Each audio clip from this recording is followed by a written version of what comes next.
Have you ever looked around and just felt like you're playing a game, but you're the only one who doesn't know the rules? You see some people just succeeding almost effortlessly while you feel stuck, working your tail off but getting nowhere. So let's get into this. Because what if success isn't some secret game? What if it's actually more like a science and it's governed by a few kind of unwritten laws? I mean, that's the real question, isn't it? Why do some people seem to soar, building these amazing careers, incredible relationships, while other people who have just as much potential just keep hitting the ground?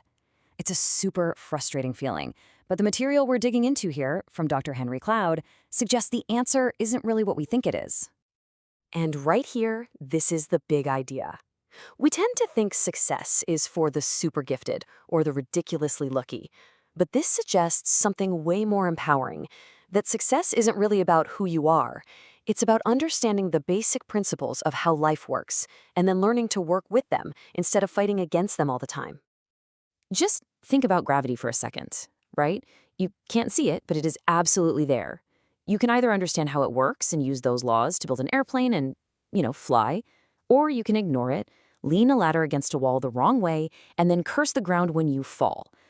These principles for success, they're exactly like that. They're just reality.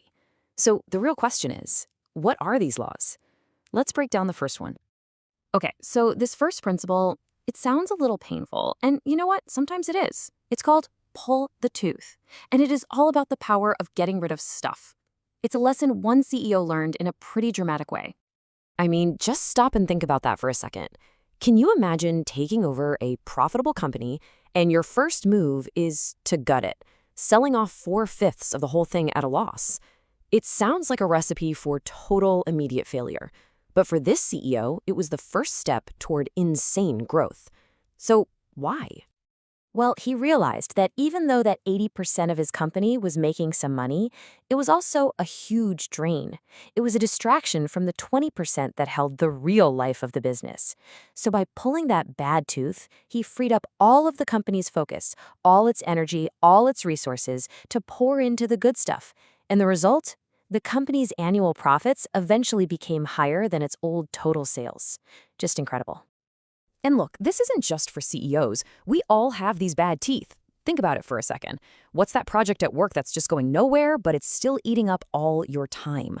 Or that subscription you pay for every month but never use?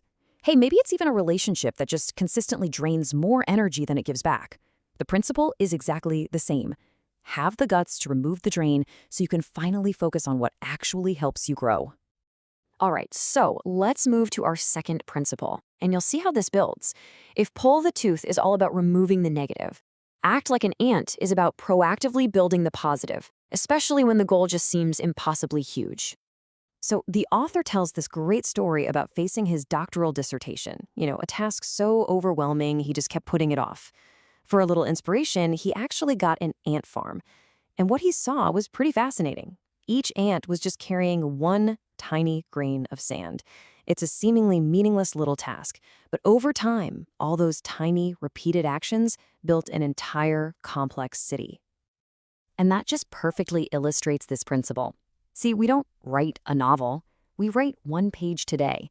We don't just get in shape. We go for a 10-minute walk. You don't master a new language. You learn 5 new words. Pretty much every massive achievement is just the sum of countless tiny, consistent actions that on their own seem totally insignificant. So how do you actually do this? Well, it's as simple as these 4 steps. First, you got to know what city you're trying to build. What's the big goal? Then, and this is the most important part, forget the city. Seriously, your only job is to find 1 grain of sand, the smallest possible next action you can take. Make 1 phone call, write 1 paragraph, just do that one thing. Then tomorrow, you find the next grain. This is such a powerful paradox, isn't it? Our obsession with getting quick results and finding shortcuts is usually the very thing that trips us up. We try some crazy crash diet and fail, instead of building a healthy habit. We look for a get-rich-quick scheme instead of building a solid career one day at a time. Real, lasting progress comes from embracing those small, steady steps. Okay, now this last principle, this is often the hardest one. It moves away from just managing tasks to managing relationships. And, well, it takes a totally different kind of courage. It's the principle of learning to upset the right people. This quote just nails it. So many of us are wired to avoid conflict, right? We just want to keep everyone happy. But what happens when what someone else wants for you is the exact opposite of what you want for yourself? If you steer your life based on other people's reactions, you are guaranteed to end up at the wrong destination. Now, let's be super clear. This is not about being a jerk or looking for a fight. Not at all. It's about having a strong internal compass, your values, your goals, and letting that guide you. It means choosing the college major that you want, even if your parents had a different idea. It means making the call that's right for your life, even if someone else might be disappointed or upset. Remember, you're doing it for you, not to them. Just look at the difference here. On one side, you let yourself get tossed around by the storm of everyone else's reactions. You stall. You can't move forward because you're scared of making waves, and pretty soon you lose touch with what you actually want. But on the other side, when you're guided by your own compass, the path becomes clear. You make progress. You live as your real self. And yeah, you might upset a few people along the way, but you arrive at a destination that is truly your own. So, we've walked through these 3 really powerful, unwritten laws. You remove what's draining you, you build what matters one tiny step at a time, and you steer by your own compass. Now it all comes down to this. Here they are, boiled down into 3 direct actions. Pull the bad tooth, that thing that's sucking your energy dry.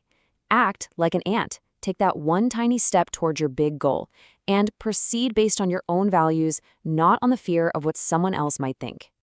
And that brings us to the final and most important question, because knowing this stuff is one thing, but action is everything. You don't have to change your entire life overnight. Just like the ant, you just have to start with one single grain of sand. So looking at these 3 principles, what is the one move, no matter how small it seems, that you can make today to start flying instead of falling?